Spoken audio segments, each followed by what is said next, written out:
If you've been online in the past decade, chances are you've come across something Anadi Sah has been a part of. With nearly 20 years of experience, he's been at the heart of digital since its early days in India. From building India's first branded YouTube channel to creating award-winning campaigns that integrate tech and creativity together, Anadi Sah has seen it all and shaped it all. Today, he's here for a super session at IIDE to share with the students what it actually takes to stay ahead of the game in this ever-changing space.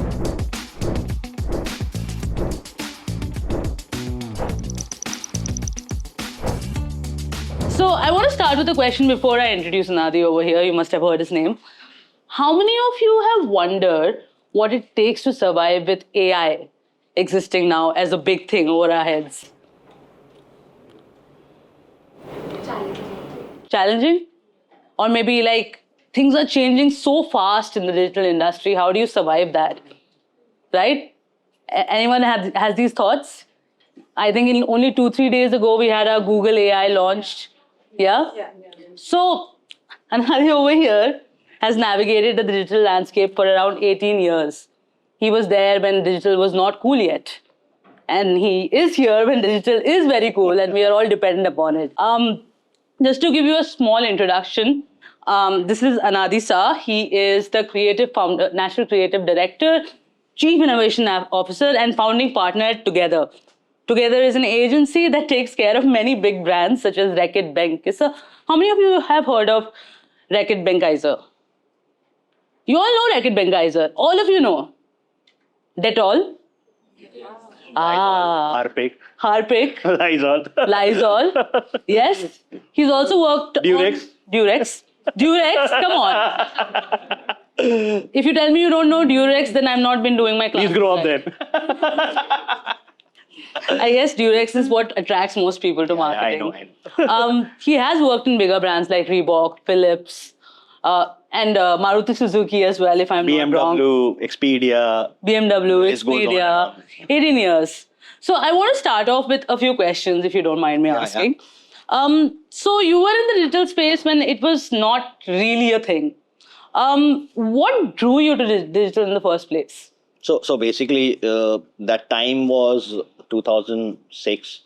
Digital was just getting started. Eventually, Google has just started Google Ads. India was just building its prowess in digital as a marketing thing. And there was an organization which was Group M, Interaction. At that point of time, they were the ones who were just leading the entire journey of digital.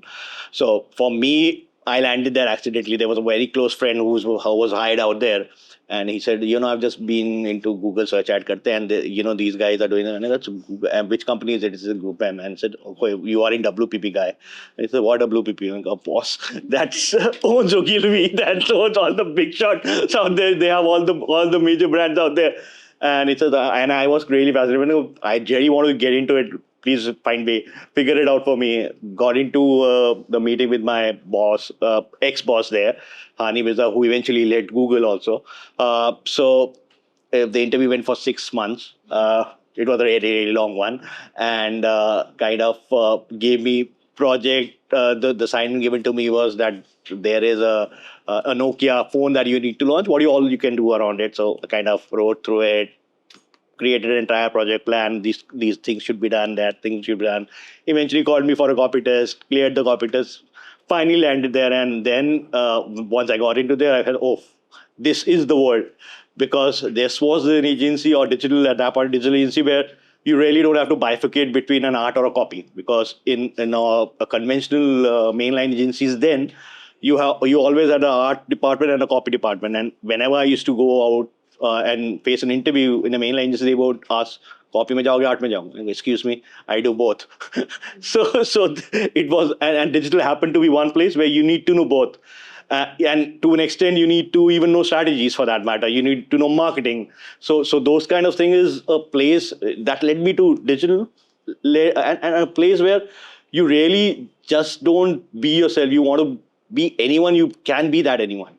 So you can be an innovation guy. That's what I shifted. I transitioned from a creative to copy to innovation to production. That matter. I've also done production. I started a production team in ISOBA, which was the first to set up an in-house production team. So that's what is the power of digital.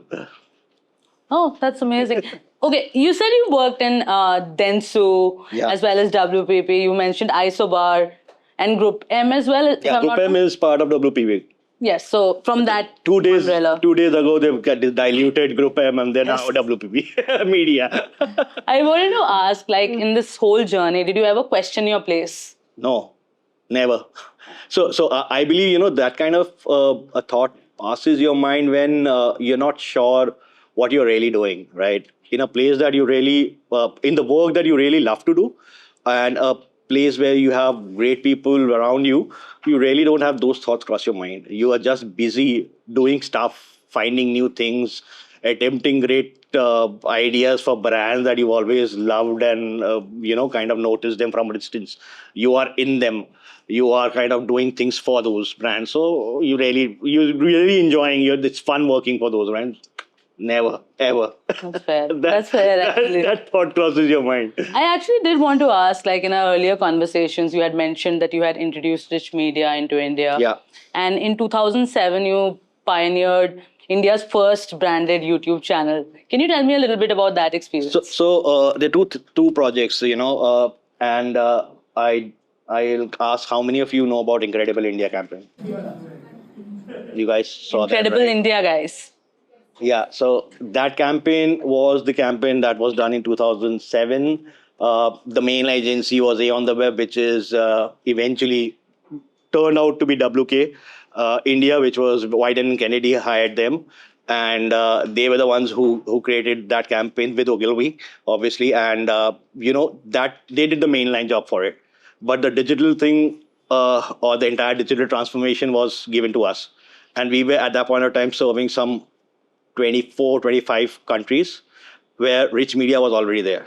So they used to say polite banners. So there was this much thick file that used to come. We need to read through it. And that point of time, that was Flash. How many of you know Flash software? So So that what's the one with the games, right? no, it was a coding software and a designing software, which was for digital banners and stuff. So today we have HTML5. Initially, that was Flash that was used out there. So we used to do all animation in Flash, Flash-based banners. It used to be there. So we used to make those banners, and we've always seen banners which was standard animation, chala 15 seconds. That's the end of it. But this was a new animal, where we used to, push in a video that loads with the static file. So there's a static file that you need to create. Eventually, there's a video file which is 100 MB, or no, 100 MB is now. At that point, it was like 2 MB or 1 MB kind of file. So we need to create two packages, test them, deploy them, and that was done in some 24, 23 countries, different languages. So that was the first time in India we were doing rich media banners, which wasn't there in India before. So we were doing for the international market. So that was Incredible India. So I mean, you're saying it was all like 32 MB, that whole thing. yeah, 32 MB, guys. That's not even an app these days. 32 MB is still much. So we used to give the banner was some 15 KB and then 2 MB. Oh. 2 MB is video and 15 KB is your the main file, the static file. That is all you have to do. So you to optimize it, find ways, minimize the animations, convert every raster to vector.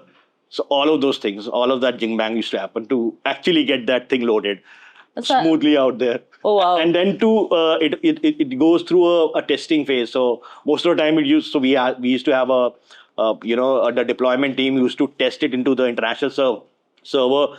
There were errors that used to come. We need to address those errors, redeploy the file, figure out, oh, it's working fine now. Let's take it live. So Tech has always been error driven. I believe every one of us who's worked on WordPress would agree at one level over here. So that was for this Incredible India campaign, which was the first rich media banner that was done in India, and I'm fortunate to be the one behind it. For the branded channel on YouTube, that was for Frito-Lay's. This was 2009 end December time. And that's where we were kind of experimenting with this, let's create a branded channel for Frito-Lay's. And we started off with it, executed it. And eventually the magic moment happens, when there's someone who kind of, and I shifted to Isobar in 2010. So the Google rep the sales team came to us and they showed this is the YouTube channel, the first branded YouTube channel. I am the one behind it, and it feels so much accomplished. Saying that I also they asked where were you before? I was with Group M. I am the one who implemented it. So that's the moment, the wow moment that really kind of makes you feel proud. Saying you are the one behind it. That makes sense. I actually did want to say, I mean, in your journey, you've talked about creative, you've talked about tech, you've talked about multiple things. So I wanted to ask, like, how do you really know how something is working for your brand since you're like all over the place right now? What works? Is it tech? Is it creative? Is it performance? What exactly works for a brand when you're coming up with strategy? So there is multiple things that has a role in that. So firstly, you need to identify what exactly. So it's obviously cannot be the tech first kind of thing. So tech comes later. First is the human insight. So you need to be very clear about what is the real human insight and where does the brand fit into that. So there could be ideas that could be a great idea, but does my brand fit in to solve that idea? What is the vision of the brand? Where does the brand really come from? Where is it fitting in the entire day-to-day life of a person?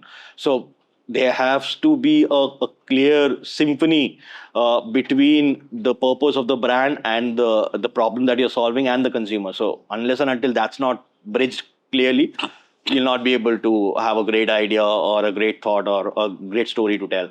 So that's where it is. I mean, makes sense. Speaking of great ideas, Anadi was a part of Reebok's Bruises Can Be Good campaign. And I think we have the video over here. We will play it right now. So you all can have a visual and I'll ask you more questions about it.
I was really shocked and I think very angry as to who did this to her. शायद उसके घर वाले हो, शायद husband हो, क्योंकि husband तो वैसे भी छोटी छोटी बात के ऊपर गुस्सा करते हैं। मुझसे तो वो देखा ही नहीं जा रहा था, ऐसे मेरी बेटी जैसे लग रही थी, मतलब जैसे किसी ने उसे बहुत बुरी तरह से मारा। Physically abused, probably by few eve teasers. I don't know, maybe a really horrid accident. बहुत ही गहरा घाव फेस पर, उनके हाथों पर। A self-hurt, because people do that too. When you see something like this, the only thing that comes to your mind is कि आजकल in your country this has become a होता है. At the bottom of it, her freedom was violated.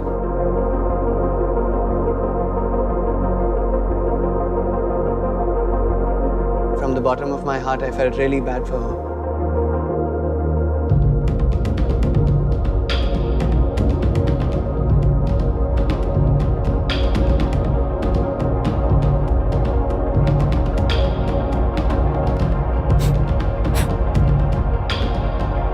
My bruises can be good. They show my strength and not my weakness.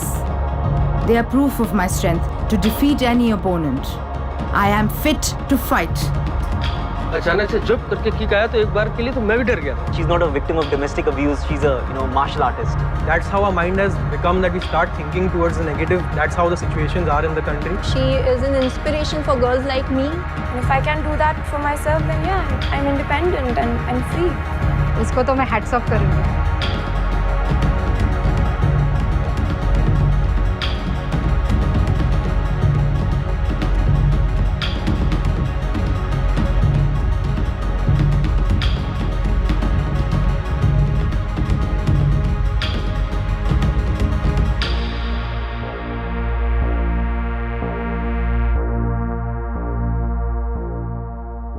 It's a very powerful campaign when I think of it. And I do have, I'm sure the students also have some questions behind it, but I do have one. When you came up with the whole concept of this campaign, was it emotion driven or innovation driven? Emotion, obviously. The human side of story comes first. You really can't put a tech or an something which is trend before an idea that's there. So as I said earlier, also it's always the human side of it that you need to build a particular idea from, and that was if you look at this one. So it was how the society perceive a woman and any bruises on a woman, right? But every woman out there needs to be fit to fight, and that was the core of it, and that was the core campaign that Reebok was doing at that point of time. So they had Kangana Ranaut, who was doing the mainline TVC around that, and this was kind of an extension of the same thought in digital, where we wanted to tell people, that forget. If you think that there's a woman bruise out there, domestic violence or an abuse could not be the only reason. There could be another reasons behind it. So you need to change your mindset. So it's basically the mindset change that was needed out there, which eventually I feel this campaign did in its perfect sense. I'm going to ask a very basic question. You feel free to answer it or not. What was the result of this campaign? So there were petitions. So we had the end result was asking people to file a petition to ensure that there is a self-defense training that is done. Eventually, government conducted a self-defense training in partnership with Delhi Police. Oh, that's pretty amazing. I mean, once you make a difference, it's nice, Yes. right? It's one of the things you can do in marketing. You must be very proud of it. Yes. Absolutely. All right, cool. Moving on to something a little less emotional and serious. There were two other campaigns Anadi was a part of. One was Harpik's Locator app campaign, and the other one was Suraksha Ka Tika. Yep. And we are going to show that as well. And keep notes, guys, and I will give you a little opening to ask questions if you have any.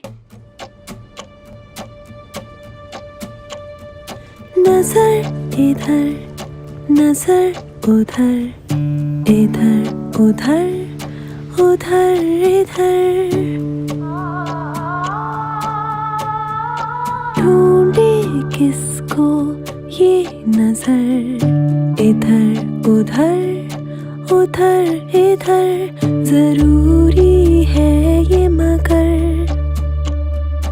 कोई तो दे इनको खबर जरूरी है ये मगर मिला एक साफ पब्लिक टॉयलेट ढूंढना 70% महिलाओं के लिए एक बहुत बड़ी परेशानी है। इसलिए नजर इधर उधर नहीं रखिए हार्पिक लोकेटर ऐप पर। ये बताता है आपके आसपास के पब्लिक टॉयलेट रेटिंग के साथ, ताकि घर के बाहर आपके कदम कभी रुके नहीं। Be free to pay with Harpic Locator app. Download now. In the almost 2400-year-old Mahabharata, the sacred book of Hinduism, a group of fearsome and inauspicious goddesses known as Matrikas is depicted. Believed to have malicious intent towards newborns, a belief grew that to ward them off, mothers must put a black dot, Kala Tika, on the face and ankle of their children. A tradition followed by millions of mothers in India even today. But children in India are still haunted by an evil, malaria. पिछले 1 साल में मेरे घर में 3 बच्चों को malaria हो चुका है।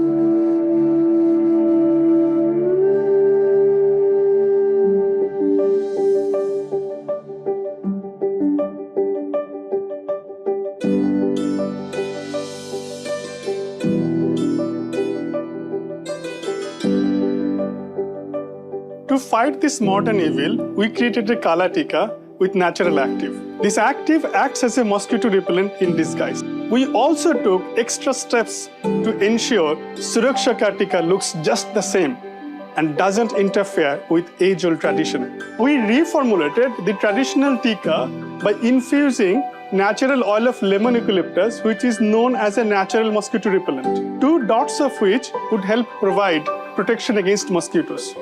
अब इससे बुरी नज़र और बुरे मच्छर दोनों दूर। 2 टीके के बिना हम अपने बच्चे को किसी के सामने नहीं ले जाते। At Morteen, our ambition is to fight malaria and eradicate it from India completely. And with this in mind, we took the challenge to Bareilly, the most affected district in the biggest state of India, which accounts for more than 50% of the malaria cases alone. Suraksha Ka Tika was distributed to all mothers using an awareness program at all relevant touchpoints, and an educational program was rolled out to ensure maximum reach. अब मैं काफी संतुष्ट हूँ, इसे कहीं भी बाहर ले जा सकता हूँ। पहले हमारे गांव में बच्चों में मलेरिया बहुत होता था, अब बहुत कम हो गया है। मोर्टीन के इस टीके ने एक सदियों पुरानी प्रथा को सुरक्षा का प्रतीक बना दिया है। These are amazing campaigns, no doubt about it, and clearly you have great ideas. But it's not just about having ideas, right? So I wanted to ask you, like, from an idea, how did the execution come alive? So basically, if you talk about the first one, which is your locator app. So there was an idea that the client was already working on, right? So they're kind of building this particular app of figuring out all the public routes. But eventually they were stuck with how to, take it to the market. So the go-to-market strategy out there. And if you look at toilet, that's such a basic essential need, right? Forget male, female. So while we've kind of focused it more towards females, but that's a problem that even a male would figure out. And there's so much of impact of a basic hygiene that's out there. And we need to, we were brought in to tell what exactly could be the go-to-market strategy for it. What could be the right set of audiences? What is the right set of TG that we should be hinging the entire idea on? And how should we take it out to the audience out there? So it's not the case study. You've not seen the case study. So there were multiple activations also done with the particular thing. So we had glasses that were printed, which talked about the app, making, because there's a lot of females who kind of don't restrict themselves having liquids when they're out, and leading to dehydration, and they visit toilets which are really unhygienic, catching UTI. So there's a lot of risk when a woman steps out. So we kind of figured out that is the core thing, the core TG that should be captured at the level of releasing that particular thing. So we should have every communication that's out there target to them versus anyone else out there. So that's how it is. So packaging the core idea, any idea is is the essential part of it. You can have a great idea, but unless until you don't know who it should be marketed to, it will be a failure. So, I mean, this is a little technical, but I'm pretty sure the students are also curious to know, what kind of media did you use to spread the message? So we had radio, which was there. We had banners. There was social media. There was activation. So there was also a Women's Day activation that we did, where we figured out through data which were the most common used toilets out there. And on the Women's Day, we kind of made sure that and there was a partnership with Pink Toilets and Sulabh. So there were toilets identified, and we kind of cleaned those toilets out there. That was done by Harpic. So ensuring that, this particular on the day that's special for you, at least you find a clean toilet where you usually don't find it. So that's amazing. So, and there were radio spots that were run across radio channel Mirchi, which was telling about the app, saying that you are at any place. You might be at South Lake, you might be at Surinagar. You know that there are XYZ stops, but do you really know if there is a clean toilet nearby? Probably open the app and you'll get to know it. So those kind of promotions were there.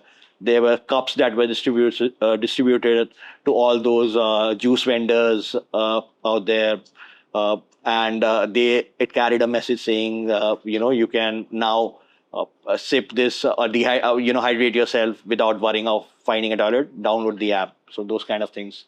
There was also a tie-up, which was it was not a tie-up as such, but we kind of had all these female food bloggers that are there.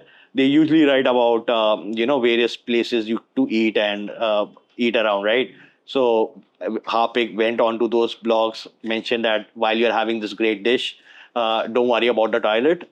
That's nearby, all access through a locator app. So that makes sense. Does anyone have any questions they would like to ask? Hello sir, my name is Samya Vashni, and it was really inspirational to see that how you came up with all these projects and executed them successfully. My questions comes around over here only. Like you mentioned, like you have seen the whole trajectory of traditional to digital, and how do you came up with all these ideas? Also, what was the most difficult and complicated task for you that you handle under pressure? So there are multiple questions in that question, I guess. So the first one, is there is you could say that there is a gap between traditional and digital.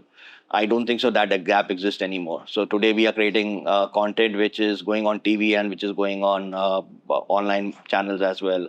There again, even in online channels, there is vertical format and there is standard format on the YouTube, right? So and it's all about stories, So it all depends how you can tell a story. A story would be enjoyed whether it's irrespective of the medium it is. You tell a story on the screen which is in a cinema, people would love it. You tell a great story on a mobile, people would love it.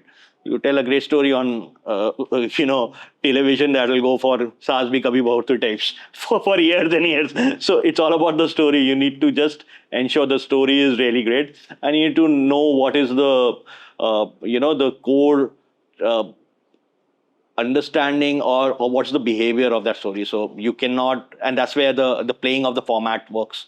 So today we know that there is different formats changing, but eventually at the baseline you need to have a great story to tell. So that's part of it. The second question that you had was, Which was the most under pressure project you did, but it turns out very successful? and every project is under pressure project. There is nothing as a smooth. No, every project, there's no project that's easy, frankly speaking, because there are unforeseen, challenges that might arrive at one place or the other, and, at different stages of it. So, for instance, if you're working for a multinational brand like a Reckitt, so we had everything to pass through legal, and not in the wildest of the wild dream, you would say that you'll get a script approved by a legal team. So they kind of literally scrutinizing the entire script, figuring out, no, we can say this, we cannot say this. So that's something which can become a challenge, and no one can ever imagine about it. So there is challenges at different levels, at different stages of different projects. So, but no project is easy. All right. Anyone else? Okay. Go ahead, Shubhanshi, and then I'll ask you.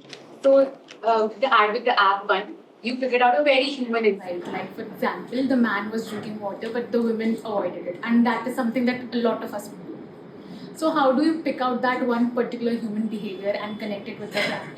So, so there is a lot of discussion, and I think that was a question that we had. That's one of the questions that she was going to ask. We kind of figured out that this is an issue, right? That issue has to be dealt with utmost care, and we as males will never be able to guess that right.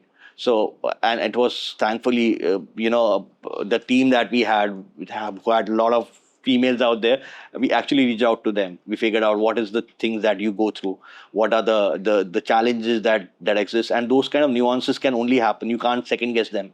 You need to talk to the people out there who's going through it to get out the real insights, the real things out there. You cannot imagine or read articles out there to figure out those things. You have to actually go out to a person out there and figure it out. So Pragati, a teammate, was there to guide us throughout the entire journey. There's another teammates which is there who told us through it. Even at the clients, and they themselves kind of tell us, these are the things. Plus, we really don't just go by those things. We further went on to do a research.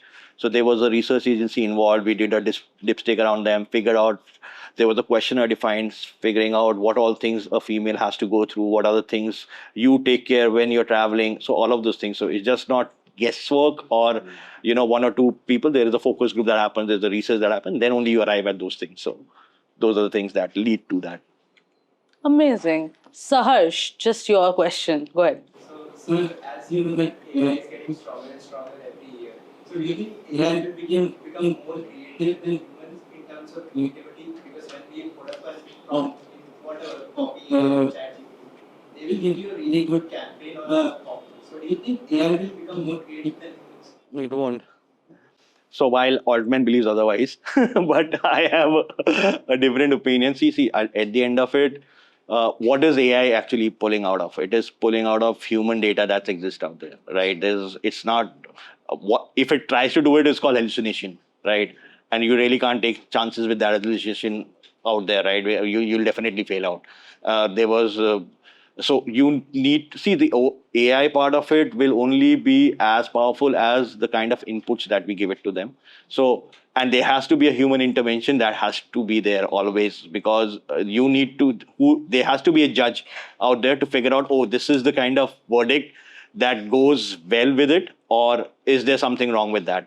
So, like, I would say that if I tell you something, you will always kind of find about it and then believe me. It's the same thing. Imagine AI to be a person who's just telling you, would you take it on a face level of it? It's your choice. It's your call. If you take it, you are at risk. So that's the kind of judgment that will always be there with humans. And that's what we need to live with. I do strongly believe. I mean, you've seen so much of change, right? And AI is like the newest. Yeah, it's a tool. It's just a tool. It just helps you, but eventually... and the other important aspect of AI is all of you would try to give a prompt, you'll get the same result at the end of the day. How does it differentiate? And today, there are people who use AI to give responses, and there have been enough memes around it. You'll figure out this response is an AI response. So we have people who we interview. They give us, kind of answers or, copy test with AI. We get to know, AI se bola hua hai. I mean, shifting from, actually, I'm going to take a cue from that and ask you a question, if you don't mind.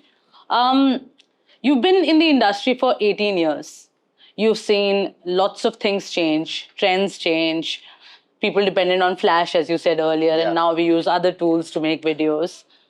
How do you keep ideas and relevance fresh for a brand working through it for so many years? So there are two things that come into play for that. So one is, there has to be a partnership that's there with the client, because unless and until you might have a great idea, but if client is not pushing you through to get something which is fresh out there, something which is more relevant out there for the audiences, you'll never be able to do it. So there has to be a common belief system between you and the client. It should not be just a transactional relationship. It should be a much deeper thing where, it kind of, you get into discussions which are stimulating, right? And that's where you kind of figure out, this works and this does not work, and keeps so that's part of it, of getting an idea through. Before that, you need to be very open. You need to look out things. You need to talk to people. You need to read what is happening around there. Keep yourself updated, because there's so many things which are just trends. They just fizzle out, right? But something that sustains, you need to always look at the underlying inside, the human inside, the real challenges that exist, and whether that would sustain or it is just a blow out there. So that's kind of gets you the understanding of what works, what does not work. So. Yeah, I'm sure you're the more experienced part over here. I do have a question though, and I want to talk a little bit about Together, if you don't mind. Yeah. You moved from a lot of big agencies. You were in Group M, Denso, Isobar, and then you moved towards making your own agency with a few other founding partners as well. What was the vision behind it? Yeah. So basically, after 18 years, so normally what happens is when you kind of grow up in an agency, there is so much restrictions, there is so much red tapeism, there is so much policies and processes that you need to adhere. And what happens is, you kind of doing those managerial stuff and management and which lets you get away from the real work. And we said, we are not those kind of guys who want to get away from the work. We want to get our hands dirty out there. And that's what made us form Together. We said that, we need to be those people who are closer to the client. We're closer to the work. And, we are not bounded and restricted by, some kind of directives that has come from somewhere in the globe who feels that this is right without knowing the realities in the market outside. So that's what we felt with. We need to be more closer to the work. That is the core philosophy. And that's what was the guiding principle altogether. Let's be closer. Let's get works happening amongst us. And let's not delegate stuff like it usually happens out there in bigger corporations. I think a lot of people would agree the red tape is the big problem with bigger agencies. Yeah. But I do have a follow-up on that. You mentioned red tape. Now, you have a great idea, but it's like different and there would be challenges. Mm-hmm. How do you foster creativity and bold ideas in such an environment?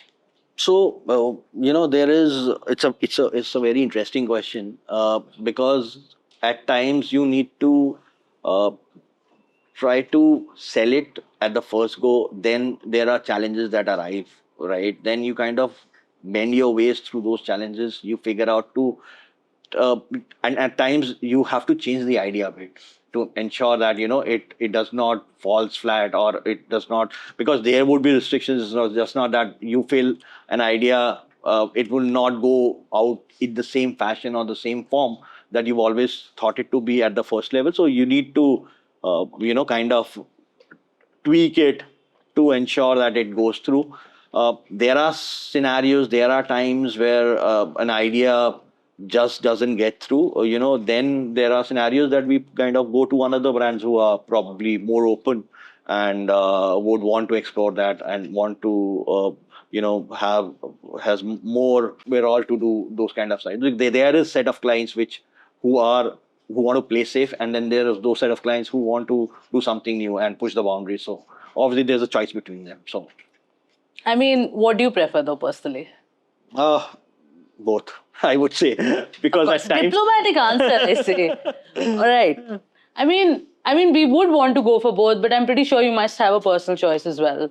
So see, personally, so that's what I'm saying. That's there has to be a good balance between both side of clients, because you cannot be out there saying that it will be either my way or highway. You cannot. That's not the world that we live in, and you'll not be able to survive.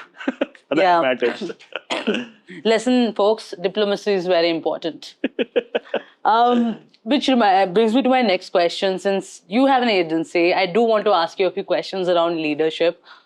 So my question is vision versus speed. Mm-hmm. How do you prefer leading? So there is, in the times that we live, I think you can be, there can be a vision, but you cannot abide by that vision, because eventually it's more time taking. You might want to get or achieve perfection, but in such a rapid changes that is happening in the market, you need to go out in the market first. And the first mover advantage is always there. That's happened in the entire creative business. If you not got the idea first, there'll be someone else who's taken and who kind of gets released, and he'll be the one who claims it. So that's out there. And the other aspect of it is, failing quick and failing small. That's something which probably in present times works, because you can better an idea over the period of time, because there are a lot of learnings that can be drawn out of it, and you can iterate it to a next level of it. But getting it out first is what really matters. I mean, I agree. Getting it out first matters. Okay, so there is a lot of change in consumer behavior as well, right? With the change in consumer behavior, I mean, when you had started, the mass market was, I think, GenX, if I'm not wrong? Yeah.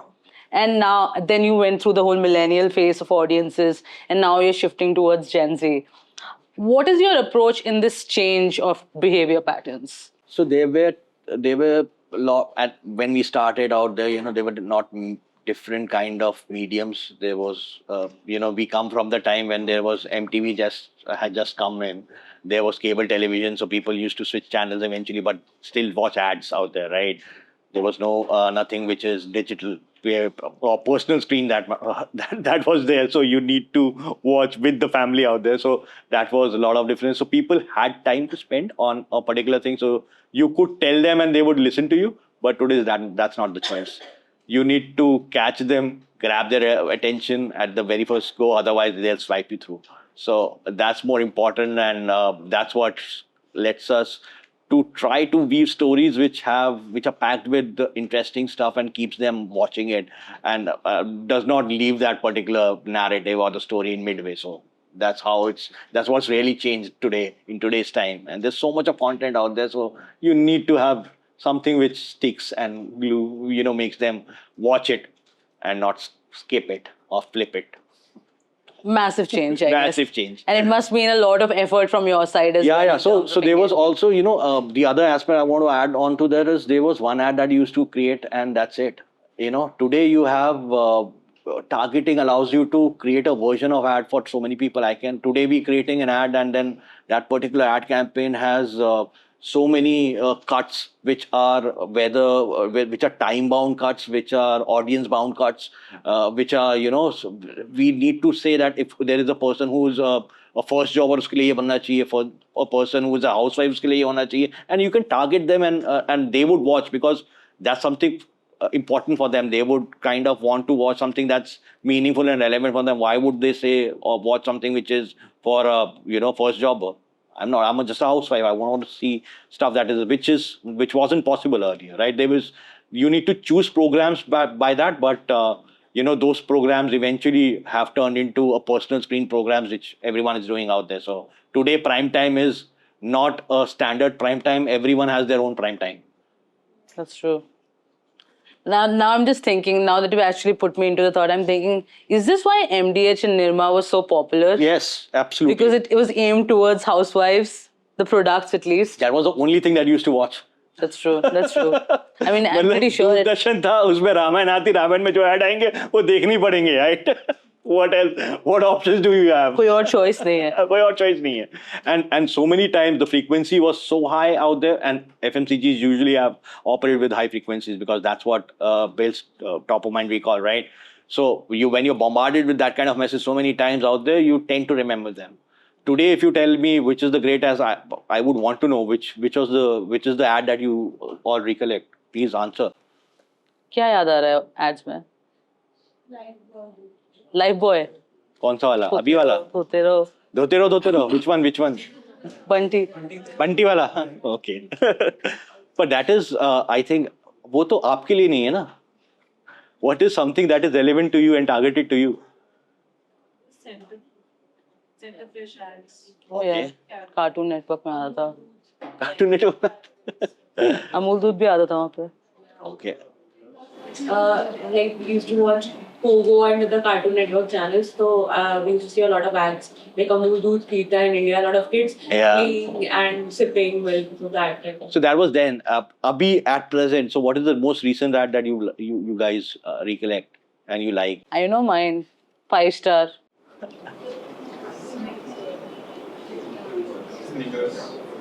Okay. Which one?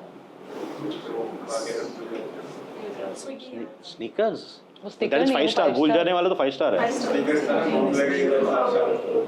You are not you when you're hungry. You are someone else when you are hungry. That. Which wala version? जो अभी है जो car चलाना सिखा रहा होता है साथ में Rohit Chetty wala. I mean, there have been so many changes in types of advertisements as well, and consumer behavior, and even options from marketers' side when it comes to targeting, right? And obviously, newer clients know a little bit more about marketing than your older clients might have, as far as I know. Yeah. So, what exactly are clients seeking now? Like, what's new? What is something new that you did not find earlier by dealing with them? So, there is clients today, everyone wants to go viral. Okay. Joking. So that was some time back. Today they know what works, what does not work. The client have become very intelligent today, in today's time. And what they are wanting for is they are picking agencies which can do their regular stuff out there, and they're kind of reaching out to agencies which are doing something which is pushing the boundaries. So that's been a very rapid change over time. So for example, there have been agencies or clients brands who've been stuck to their agency on records for a longer amount of time, and they were not open to explore newer agencies like independent agencies like us.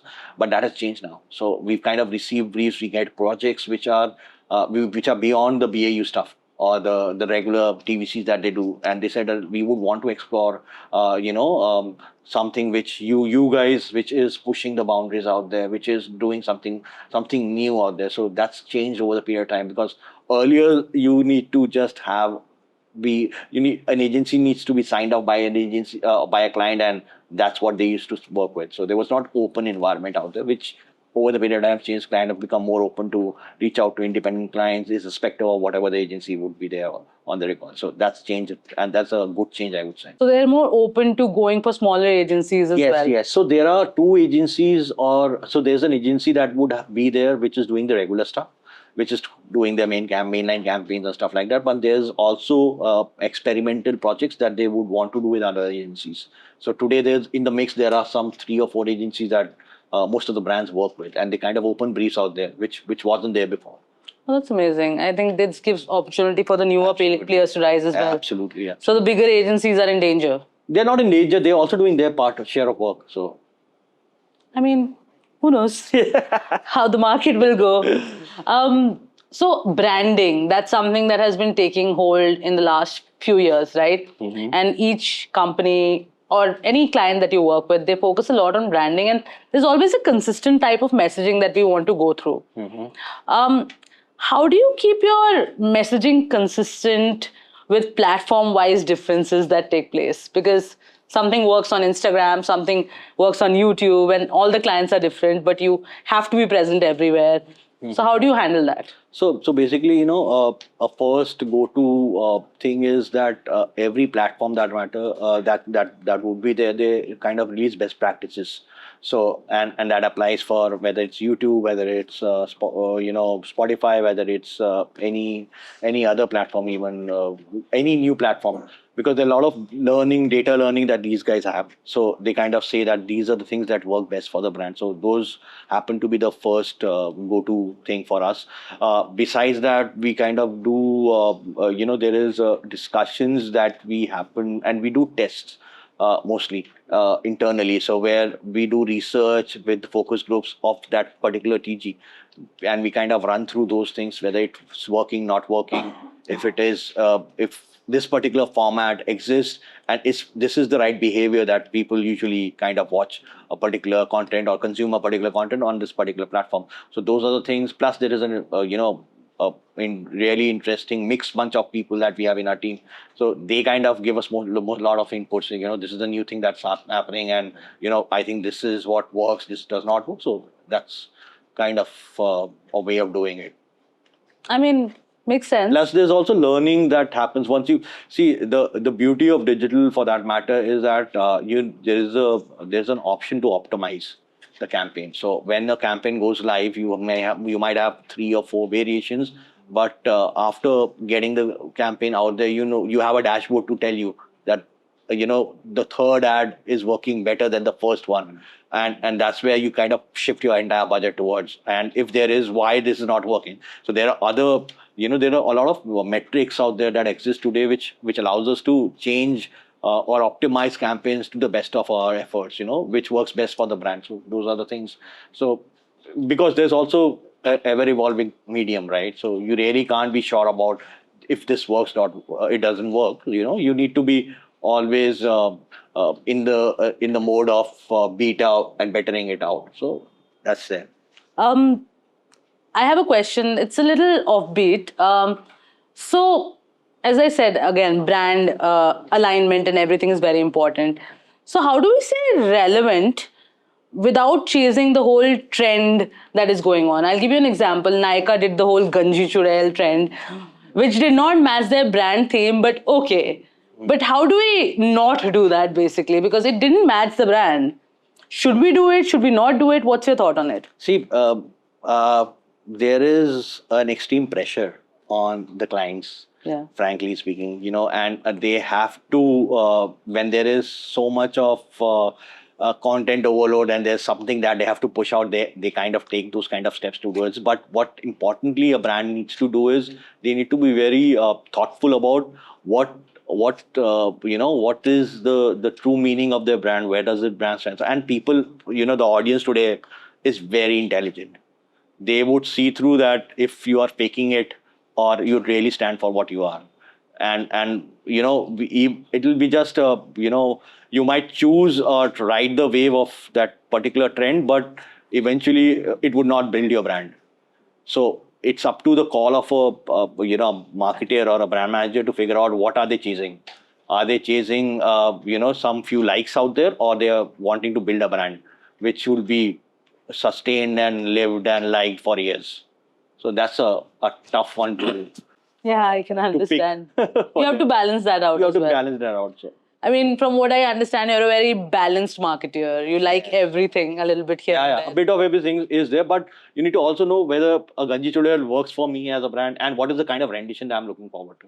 So there were a better rendition of Ganji tutorial done by YouTube. Yeah. Which was much better out there, right? And everyone enjoyed it versus what we did. So which was hilarious. I mean, yeah. Because cringe content is, you just see it, but you just smile through it. There's a laugh around it, but that's forgotten. Yeah. And brands are not built that ways. Yeah, I agree. I do agree. But I also see you're very creative. How many of you are interested in the creative side of things, folks? Quite a few people. What advice do you have for them when they join the industry, start their own agency? So, one important thing. See, I believe everyone is creative. So even the potter out there who's kind of casting a thing, he's also creative, right? And creativity is needed in everything. It's kind of problem solving that we all have inherently in us, right? If you even a baby knows how to meander through a roadblock that's out there. So he's also creative in that sense, right? So everyone is creative. While we've tagged it a kind of business out there, but creativity lies in everything and anything that we do. When you get into a profession which is creative-led creative, you need to ensure that you embrace failures. Because there's a lot of rejections that will happen. There's a lot of no-goes that would happen. There's a lot of times when things will never go the way you wish to. And you need to know, you never need to leave, give it up. Always have the perseverance to push it through, and eventually you will succeed. So that's one important, because I guess failure is something that you should all be prepared with. The newer generation is not very well prepared with failures, but you need to embrace failures more, because failures is what would teach you that this is not how it's supposed to be done. So there's always a learning that can be drawn out from a failure. So please do that. Yes. I want to see how many of you actually take that in. It's, generally, no one likes failure, of course, but it is important for us. You're very correct on that. You've been hiring for a long time as well. What is one skill that sets talent apart? Oh, now openness. Openness. A person who's wanting to learn, a person who accepts that he doesn't know everything. That's the kind of skill that I have. Because see, it's just about, and it's the attitude. You can teach person something, but you cannot change the inherent nature of that person. So no skill, no books, nothing, no training would change that. So the basic nature of a person is what we kind of primarily look into, the intent, what intent that person has, what is the true thing. Rest of the things can be taught.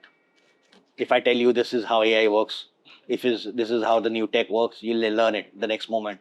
But how you are and how you take things is something that I'll never be able to teach you. Yes. This does not mean that you don't need a basic level of technicals, folks. Yeah. You do need to have that, guys. Yes. Oh yeah, it's okay. I don't know anything, but I'm willing to learn. Okay, just all jokes aside, just one last question for you before we move on to our rapid fire. What advice would you give your younger self? Let's say you're a 15-year-old deciding your career, not even decided your career. What would you like to tell yourself? Decided my career or not decided my career? Not decided your career. That's a tough one. Ho jayega.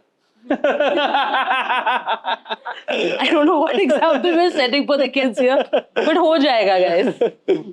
So that's what it will be. Because I was really at that point of age. I remember, there was one of my friend, and we used to always have discussions about things, and you used to say this future tense. So that kind of scenario, and we were always like, kya hoga, but eventually we figured it out. And ho jata.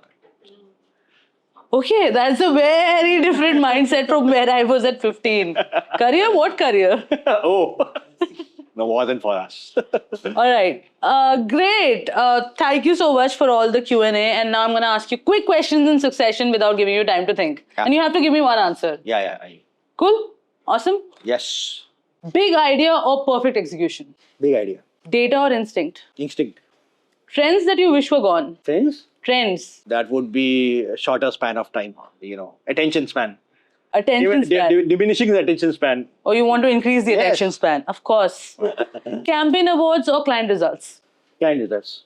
Solo brainstorm or team jam? Team. AR, VR or AI?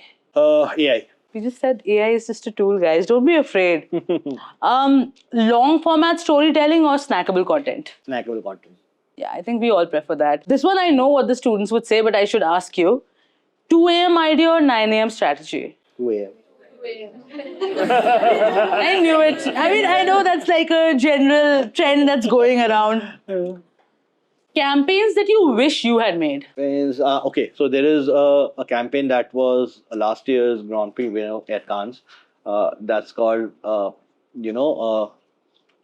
something which is a pink slip, right? And it's an app. What it does is it kind of looks into all these. So there's a perception that's out there saying that all female-led corporations do not do great. They're not successful, right? And they kind of changed that. They created an app which is called a pink chip. So it lists down all the blue chip companies and tells which all companies which are doing great in the Sensex or markets are led by females. So it kind of changes the perception and tells people, even if you're invested on a company which is giving you great profits, that's being led by a female. So completely mind shift. That is so cool. Yeah. Nice. They're kind of introducing that kind of thing to multiple market, multiple regions. So it was a European brand who did Must it. make a huge impact as well. One brand that you wish to work with? Nike. Of course. Nike has made epic campaigns throughout the years. I mean, very old campaigns as well. Thank you, Anadi. I do want to open up the floor now for any questions. Ask as many as you wish. And Vidhi, I believe I missed you out earlier, so you may go first. I had a question regarding the campaigns that we saw previously. So there were three, all of them were established brands who have a legacy behind them. How would you suggest new age brands could roll out similarly impactful campaigns? And which platforms they could target? So there is a campaign that we did recently and in the past. We've not included that. So it was for Vedantu. Vedantu is a startup which was e-learning startup, right? So it was a client based out of Bangalore. And the base of Vedantu was, or the philosophy that Vedantu was formed was to ensure that great education could be imparted to anyone and everywhere in the remotest area, right? So, and that's where in Punjab somewhere, Ludhiana or somewhere is where the Vedantu founders came from. They opened their first class out there. They said that an IIT cannot be only accessible, or the good ranks in IIT cannot be only an access to people who are in metros. They should be accessible to everyone out there in Bhatinda, everywhere out there in Purnia, everywhere out there. And that's what was the core base of them. They brought in great teachers out there and the same kind of learning that anyone out in the city would be able to get access to, right? So that was the core philosophy of Vedantu and how it was formed. Leading from there, we figured out, with Vedantu, we created an idea which was called Everything Book. Now, what was that is that we figured out that when you look at remote education, right, there are a lot of places across India which are remotely located and you do not have internet access. So forget doing e-learning classes. How can anyone do that? You'll not be able to do it because either the internet would not be there or you would not have enough cost or the bandwidth out there or the data out there to do that learning. So we created a book for them, which had the internet aggregator in that. Now, what an internet aggregator used to do was, it's a patented technology out there from Benelco. That's a company based in Bangalore. What they do is they kind of, if there are 5 SIMs on any different data, or there are even 3 SIMs on any different data, they kind of add those signals. So I would have a 2G of one, maybe a Geo. I have a 2G of Vodafone, and I have a 2G of Airtel. It'll combine all of those and give me a 4G. So that's kind of a thing that we created with them, and that kind of thing was embedded in a book. And that book was distributed to a village, which is the remotest places, and then we gave it to them, and it traversed to another village, another village, another village. And so they could access classes, online classes through that particular book. It was a Wi-Fi router that was giving internet data out there, and they could access Vedantu classes and lectures from that book. So small brand. Oh wow. Doing great things. Yeah, I mean, it's still pretty good.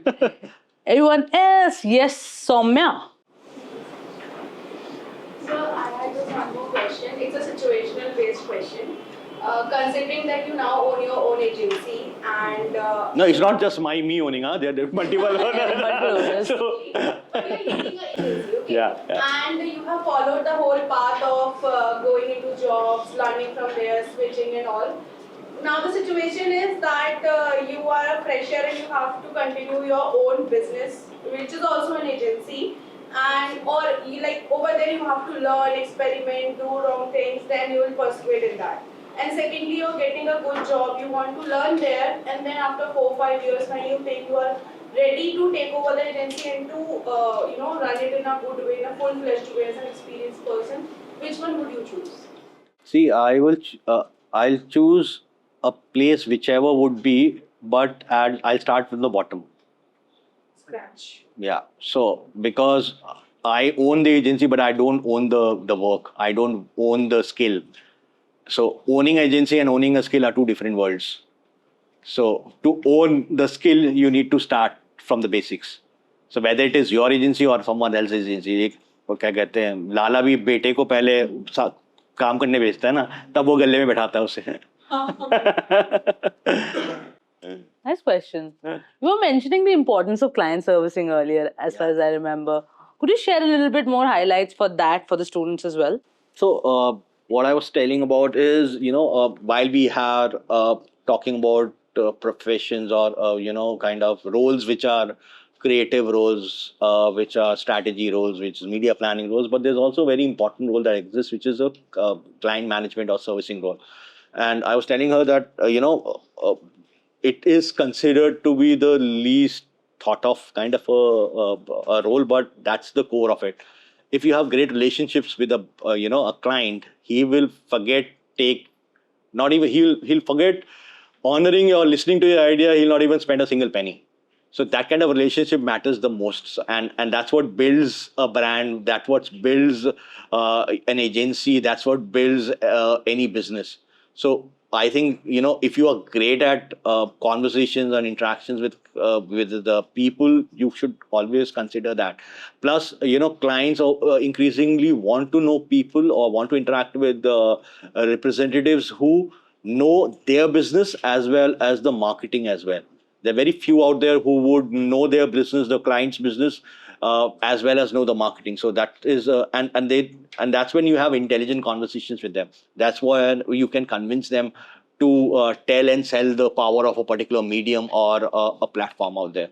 So that's a very important role, and it should be, you should probably consider that as well, because that's the foundation of anything that happens out there. Cool. Any other questions, folks? Yes, Shivaji. Okay. So while we are brainstorming for our latest strategies, the first ideas that come to our mind are rooted in our own personal belief or stereotypes. So how do we navigate through that? Kharabi kya? Of we should not be stuck in our own mindset because we are catering to a very diverse audience. So eventually, see what you going through. There'll be 10 other people who are also going through that, right? So obviously, then you need to kind of go deeper into it, figure it out, why am I feeling that? Whatever your action is, what is the ground reality, or what is the core of it? Once you're able to identify that, that might be the commonest thing out there. So because your instinct, what is your stimuli towards that is something that is personal to you. But what is leading to that could be a reason which is majoritarily acceptable out there. And that's where the great idea lies in, than the first idea. So go deeper into it. Figure out मैं ये क्यों behave कर रहा हूँ? ये अगर मैं ऐसा करता हूँ क्यों करता हूँ? And then you'll figure out, because it's your instinct that allows you to behave in this way, while the other person behaves in some other way. But the root cause might be the same. Question everything. Yes. Awesome. Shivangi. So as you stated before that you formed this agency to stay more related to the real world than to doing managerial work. So what if your employees also think the same and want to leave the company? So what's stake? So that's the reason why we're not hiring more people. Huh? Existing ones feel the same. So how will you prevent that situation? Pardon me, come again? What if the existing one feels the same and wants to exit the company? So what will you do? We don't stop people. So never we have ever stopped people when we were in our previous roles.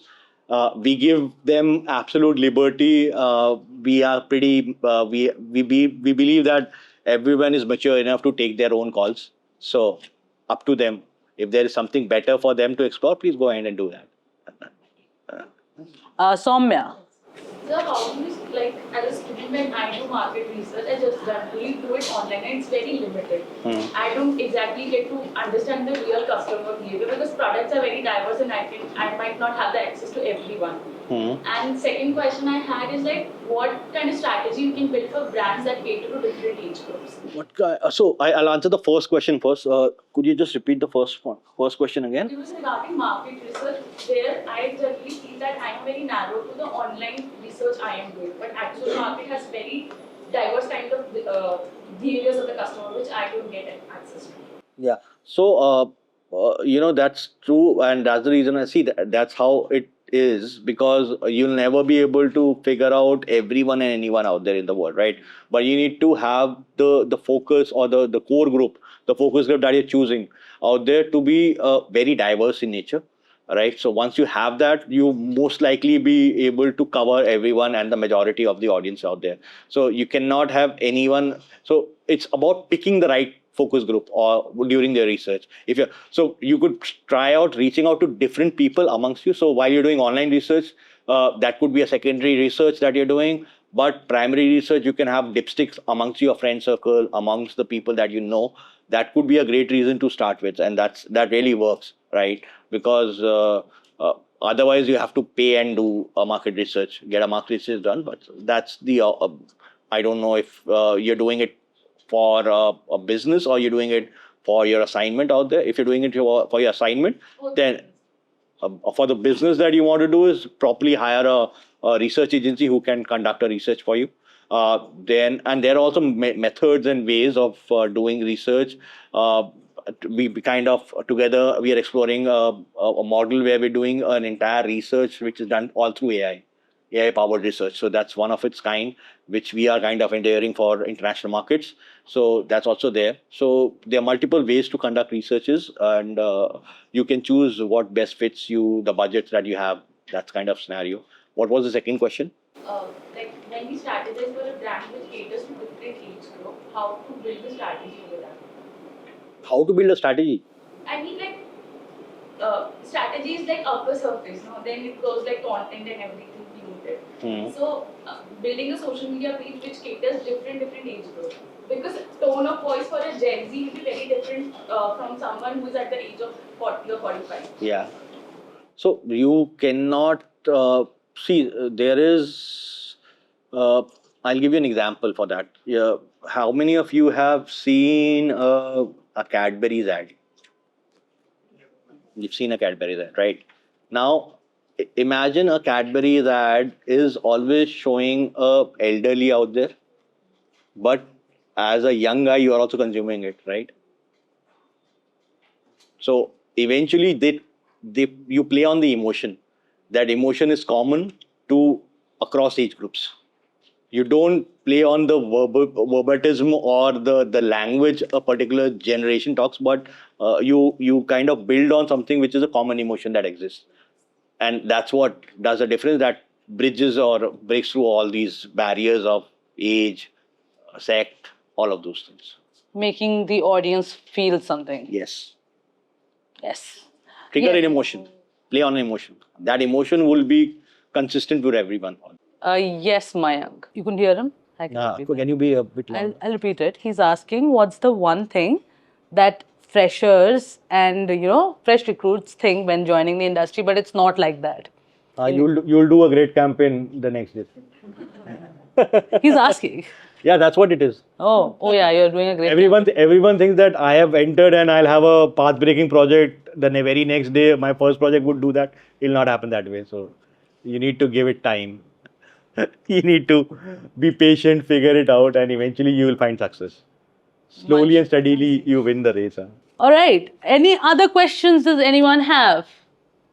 No? So quiet today. All right. Thank you so much for this, Anadi. Thank you so much, Anadi. It was great having you.